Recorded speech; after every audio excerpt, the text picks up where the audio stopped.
વીજ લાઇન મુદ્દે ખેડૂતોનો વિરોધ યથાવત જોવા મળી રહ્યો છે। રજૂઆતો છતાં કોઈ નિરાકરણ ન આવતા ખેડૂતો રોષે ભરાયેલા પણ જોવા મળ્યા, જેમાં સરપંચ સહિત 7 લોકો ઉપવાસ પર બેઠેલા પણ જોવા મળી રહ્યા છે। આજરોજ અમે 7 જણા છાવણીમાં બેઠા છીએ અને આજથી અમે અંત્યાગ કરીએ છીએ। માત્ર ને માત્ર પાણી ઉપર બેસવાનું છે। જ્યાં સુધી આ કંપનીઓ અને તંત્ર નિર્ણય અમને નહીં આપે ચોક્કસપણે, ત્યાં સુધી આ છાવણી મૂકીને અમે ક્યાંય જવાના નથી। કહેવાનો છે અમે બધા વાવડી ગામના, અને એક અમારે મહેમાન, ખેડૂત મહેમાન છે, ભાદરાથી આવ્યા છે, એ અમારી સાથે છે। જામનગરના વાવડી ગામે ખેડૂત આંદોલન હવે ઉપવાસ છાવણીમાં પહોંચેલું જોવા મળ્યું। વીજ લાઇન મુદ્દે ખેડૂતોનો વિરોધ યથાવત જોવા મળી રહ્યો છે, જેમાં ખાનગી કંપનીની કામગીરી સામે ગ્રામજનોનો રોષ પણ જોવા મળ્યો। વીજ થાંભલા નાખવા માટે ખેડૂતોનો વિરોધ પણ જોવા મળી રહ્યો છે। રજૂઆતો છતાં કોઈ નિરાકરણ ન આવતા ખેડૂતો રોષે ભરાયેલા પણ જોવા મળ્યા। ગાંધી ચિંધ્યા માર્ગે ઉપવાસ આંદોલન પણ ખેડૂતો દ્વારા શરૂ કરવામાં આવ્યું, જેમાં સરપંચ સહિત 7 લોકો ઉપવાસ પર બેઠેલા પણ જોવા મળી રહ્યા છે। ખેડૂતો અને ગ્રામજનોનો મોટો સમર્થન પણ આંદોલનને જોવા મળ્યો। વીજ લાઇન મુદ્દે તંત્ર સામે ઉગ્ર વિરોધ પણ ગ્રામજનો દ્વારા કરવામાં આવી રહ્યો છે। જો માંગ નહીં સંતોષાય ત્યાં સુધી આંદોલનની ચીમકી પણ ખેડૂતો તેમજ સરપંચ દ્વારા આપવામાં આવી છે, જેમાં વીજ લાઇન મુદ્દે ખેડૂતોનો ઉગ્ર વિરોધ યથાવત જોવા મળી રહ્યો છે। જેમાં જામનગરના વાવડી ગામે ખેડૂત આંદોલન થઈ રહ્યું છે।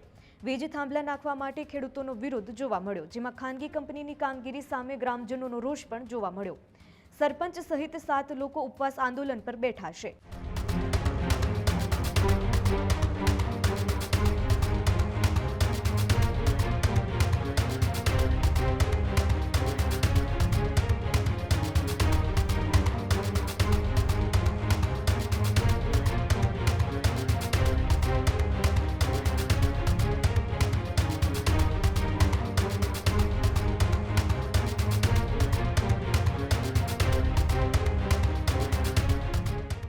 ખેડૂતો અને ગ્રામજનોનો મોટો સમર્થન પણ આંદોલનને મળી રહ્યો છે। વીજ લાઇન મુદ્દે તંત્ર સામે ઉગ્ર વિરોધ પ્રદર્શન પણ ગ્રામજનો દ્વારા કરવામાં આવી રહ્યું છે।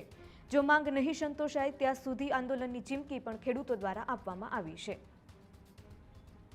હું વાવડી ગામનો સરપંચ ભાવેશભાઈ।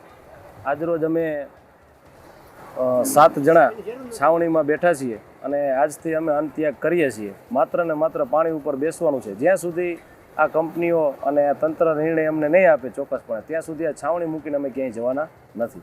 આગેવાનો છે અમે બધા વાવડી ગામના, અને એક અમારે મહેમાન, ખેડૂત મહેમાન છે, ભાદરાથી આવ્યા છે, એ અમારી સાથે છે। હું વાવડી ગામનો સરપંચ ભાવેશભાઈ।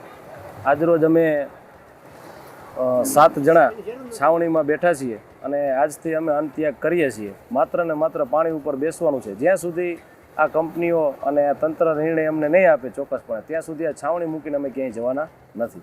આગેવાનો છે અમે બધા વાવડી ગામના, અને એક અમારે મહેમાન, ખેડૂત મહેમાન છે, ભાદરાથી આવ્યા છે, એ અમારી સાથે છે। ખેડૂત ભાઈઓ છે ખેતરમાં ડ્રોન ઉડાવતા હોય છે ત્યારે આપણે એક પ્રશ્ન સતાવતો હોય છે કે જે આપણે અત્યાર સુધી જીપીએસ ટેકનોલોજી વાળા ડ્રોન વાપર્યા છે, જેથી કરીને મોબાઈલ ટાવર છે અથવા તો હાઈ ટેન્શન લાઇન પસાર થતી હોય, કોઈ વૃક્ષો હોય, ત્યારે જે જીપીએસ ટેકનોલોજી વાળા ડ્રોન છે એમાં ટકરાય અને ટ્રેસ થાય છે। પણ એગ્રીવન લાવ્યું છે GNSS ટેકનોલોજી ડ્રોન, જેથી કરીને એ ડ્રોન છે એ કોઈ જગ્યાએ ટકરાય નહીં, પોતાની રીતે જ ડિસિઝન લે છે અને મૂવ થઈ જાય છે, જેથી કરીને GNSS ટેકનોલોજી ડ્રોન છે એ વાપરવાનો આગ્રહ રાખો। આ જ પ્રકારની તમામ અપડેટ જોવા માટે ન્યૂઝરૂમ ગુજરાતને લાઇક, શેર અને સબસ્ક્રાઇબ કરવાનું ભૂલતા નહીં।